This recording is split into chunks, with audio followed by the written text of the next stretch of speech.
L'épisode s'ouvre à la brasserie, dans une ambiance de travail routinière mais tendue. Camila, d'un ton presque détaché, informe les employés que Gabrielle s'est absentée pour acheter du lait à Juana, prétextant qu'elle ne se sentait pas bien. Enriqueta, intriguée, demande immédiatement ce que Juana a à Camila, qui semble un peu agacée, répond qu'elle n'en sait rien, mais laisse entendre que Gabrielle a toujours eu un faible pour aider ses employés, se montrant particulièrement attentionnée dans certaines situations. Derrière cette remarque, une pointe de jalousie transparaît. Dehors, Gabrielle prend les clés de sa voiture des mains de son chauffeur. Il le rassure avec calme, lui disant qu'il peut rentrer chez lui car il préfère conduire Juana lui-même. Afin de ne pas l'inquiéter, il partage avec lui sa localisation en temps réel. Juana, encore hésitante, trouve l'idée déplacée. Mais Gabrielle insiste, avec douceur et fermeté, affirmant que cette escapade ne pourra que lui faire du bien, qu'elle a besoin d'un moment à l'écart de tout. Pendant ce temps, de retour à la brasserie, David cherche Gabrielle dans les couloirs. Il est surpris de ne pas le trouver et personne ne lui donne de véritables explications sur son absence. Le mystère plane et David commence à s'interroger. Dans une ambiance bien différente, Paola confie à sa mère qu'elle savait déjà que son amie Camila entretenait une relation avec son père. Elle est bouleversée, plus par la trahison de son amie que par l'infidélité de son père. Amparo, sa mère, l'écoute attentivement et confirme ce que Paola ressent. Camila a toujours été jalouse d'elle. Elle va même jusqu'à évoquer un soupçon qui plane depuis longtemps. La disparition mystérieuse de Francisco, l'ex-mari de Camila, dont les circonstances n'ont jamais été totalement élucidées. Dans son bureau, Camila est perturbée. Les paroles de Josefina à Juana lui reviennent en mémoire, notamment ce moment où elle lui avait confié que Gabrielle avait dit que Juana était la personne la plus importante dans sa vie. Camila est troublée, presque blessée dans son orgueil. C'est alors que Carlos entre dans le bureau. Il lui demande presque brutalement si elle savait que Juana avait été inséminée par erreur. Camila, prise au dépourvu, se ressaisit et raconte la visite récente de Josefina à la brasserie, ainsi que la scène étrange où Juana, au lieu de repartir avec Josefina, avait préféré suivre Gabrielle. Ce détail l'obsède. Dans la voiture, Juana garde le silence. Ses larmes coulent discrètement alors qu'elle regarde le paysage défiler. Elle repense aux avertissements de sa grand-mère, qui l'accusait de naïveté, comme Jenny l'avait été auparavant. Elle essuie rapidement ses larmes, espérant que Gabrielle ne les remarque pas. Celui-ci, attentif, sent qu'elle est troublée. Elle lui répond d'un ton doux qu'elle va bien, tout en admettant être encore affectée par ce qui s'est passé à la brasserie. Elle tente de détourner la conversation en observant l'extérieur et demande, un peu inquiète, où il l'emmène. Gabrielle lui sourit et lui répond que l'endroit où ils vont est magique, que cela vaut la peine. Chez Josefina, Jenny est étonnée de voir sa mère si apprêtée. Elle lui demande d'annuler le dîner prévu avec Salvador, mais Josefina, déterminée, refuse catégoriquement. Elle veut maintenir le cap. Jenny, frustrée, appelle discrètement Monsieur Memo, comme si elle cherchait du réconfort ou une échappatoire. Puis, dans une tentative de fuir l'ambiance pesante à la maison, elle se rend chez son frère Felipe. Là, elle l'aide à réparer une voiture. Ce moment de complicité entre frères et sœurs lui fait du bien. À la brasserie, Enriqueta écoute David, qui lui confie qu'il est tombé amoureux de Juana malgré sa grossesse. Elle ne semble pas étonnée et lui répond avec sagesse que l'amour ne prévient pas, qu'il surgit quand on s'y attend le moins. Carlos, de son côté, découvre que l'homme qu'il a aperçu avec Enriqueta dans l'ascenseur n'est autre que l'oncle de Juana. Lorsqu'il confronte Enriqueta à ce sujet, elle nie catégoriquement le connaître. Le mystère s'épaissit. Daniela, observant tout cela, prend position pour défendre Juana. Elle demande à avoir le numéro de Felipe pour une réparation de voiture. Mais au-delà de ce prétexte, elle souhaite également inviter Juana à une fête organisée chez Inès. Enriqueta, sceptique, doute que Juana accepte de venir, vu les tensions persistantes avec Josefina. Camila, de plus en plus irritée, se rend chez Rogelio pour lui annoncer avec une pointe de colère que Gabrielle est sortie avec Juana. Sa jalousie se transforme peu à peu en ressentiment. Pendant ce temps, Paola et Luciano posent pour leur campagne publicitaire. Ils affichent une grande complicité qui dépasse peu à peu le cadre professionnel, créant une tension romantique palpable entre eux. Chez Josefina, les préparatifs du dîner s'accélèrent. Yadira arrive, un cadeau à la main, surprise par le raffinement de la table. Josefina l'accueille avec le sourire et l'invite à rester pour le repas. Felipe, en la voyant, affiche une mine contrariée, ce qui amuse Jenny, qui perçoit bien l'ironie de la situation. Pendant ce temps, Gabriel emmène Juana dans un champ isolé. L'atmosphère est paisible, presque irréelle. Juana s'ouvre peu à peu et raconte avec émotion comment elle a été inséminée par erreur, une confusion de dossiers médicaux ayant bouleversé sa vie. Soudain, l'orage éclate. Ensemble, ils courent se réfugier dans une vieille maison appartenant à la famille de Gabriel. À l'intérieur, ils se sèchent et se réchauffent près de la cheminée. Ce moment suspendu permet à Juana de se livrer. Elle avoue n'avoir jamais vécu quelque chose d'aussi intense.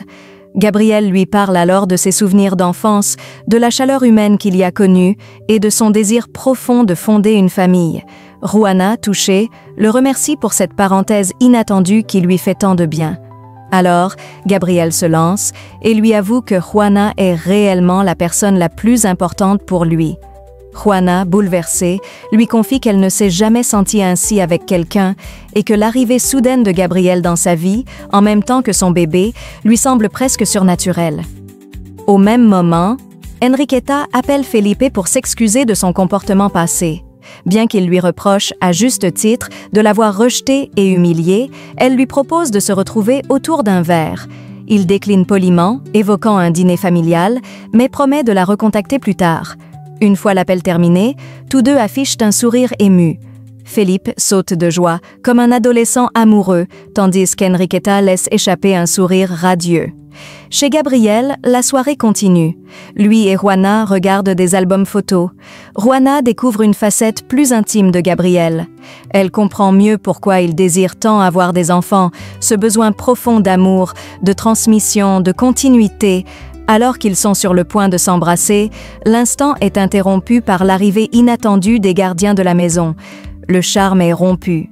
Ils reprennent la route, silencieux mais changés, porteurs d'un lien plus fort, plus évident que jamais. À la brasserie, Enriqueta s'approche de Camila avec un sourire cordial et l'invite personnellement à la fête d'anniversaire organisée en l'honneur d'Inès. Mais Camila décline poliment l'invitation, prétextant qu'elle attend Gabriel, qui devrait bientôt revenir. Malgré ce refus, Enriqueta décide de lui envoyer tout de même la localisation de la fête, espérant sans doute qu'elle changera d'avis au dernier moment. Au même moment, Salvador arrive chez Josefina pour le dîner familial. Il ne vient pas les mains vides.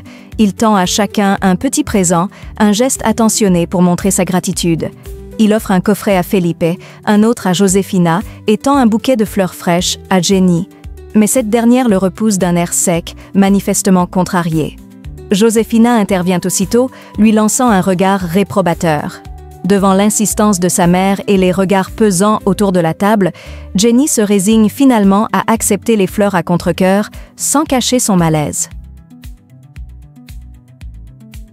Pendant ce temps, à l'usine, un plan sombre est en train de se mettre en place. Rogelio retrouve Manuel et lui dévoile le cœur de sa stratégie: introduire une bactérie nuisible dans les cuves de production de la brasserie Rubio afin de compromettre toute la production. Il affirme que l'un des employés de la société Astro leur a discrètement remis l'agent pathogène. Il assure à Manuel que tout est sous contrôle, notamment les caméras de sécurité dont le responsable a été grassement soudoyé pour couvrir leurs traces. Manuel hésite, visiblement troublé par l'ampleur du plan et ses conséquences, mais finit par accepter sous la pression. Plus tard, il récupère la fiole contenant la bactérie auprès d'Abel, un contact de Rogelio, qui lui explique en détail la manière de l'introduire dans le système sans éveiller les soupçons. Quand la nuit tombe, profitant du calme, Manuel se faufile dans les locaux de l'usine, aussi discrètement qu'un fantôme, et accomplit sa mission avec une précision presque chirurgicale. De leur côté, Gabriel et Johanna se retrouvent toujours bloqués dans la maison de campagne familiale à cause de la tempête. Le vent souffle avec force, la pluie tombe à torrents et les routes sont devenues impraticables. Gabriel lui propose calmement de passer la nuit sur place, dans la sécurité et le confort de la maison. Mais Juana, soucieuse, pense immédiatement à sa famille, craignant que son absence ne les inquiète. Elle essaie alors de joindre Jenny par téléphone, mais le réseau est mauvais et la conversation est hachée, presque inaudible.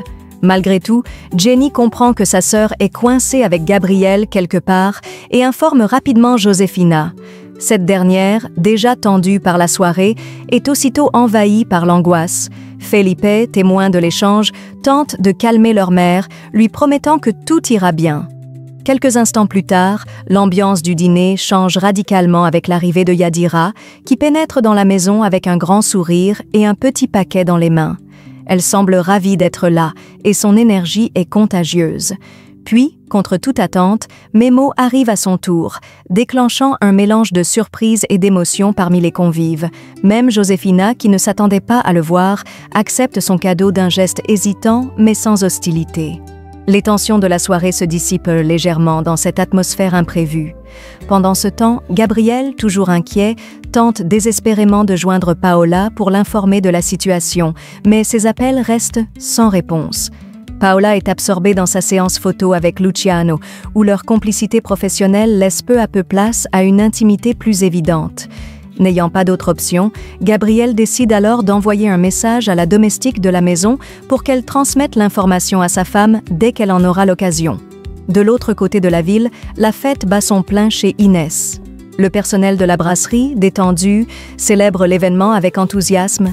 David, visiblement ivre, se lève avec un verre à la main pour porter un toast à Juana. Il enchaîne, un peu confus, en levant son verre à lui-même, se traitant ironiquement d'idiot. L'assemblée rit nerveusement. Tiziana et Susanna, touchées par les récents événements, décident d'aller s'excuser auprès de Daniela pour leur comportement déplacé envers Juana. Daniela, émue, accepte les excuses avec bienveillance. Puis, dans un geste aussi spontané qu'inattendu, David embrasse Daniela devant tous les invités. La salle se remplit de cris de surprise et d'exclamations joyeuses. Daniela, elle, est comblée de bonheur. Chez Josefina, le dîner se poursuit, mais l'esprit de la maîtresse de maison est ailleurs. Salvador savoure chaque plat avec plaisir, mais Josefina, elle, ne cache plus son inquiétude. Elle explose face à Jenny, lui reprochant de ne jamais être celle qui veille réellement sur sa sœur. Jenny encaisse sans répliquer, consciente de la gravité de la situation. Pendant ce temps, dans la maison de campagne, l'ambiance est tout autre.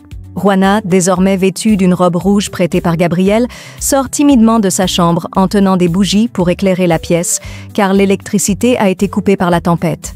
Elle rejoint Gabriel pour lui souhaiter une bonne nuit, avec un mélange de gêne et de tendresse dans le regard. Enfin, une scène décisive se joue ailleurs.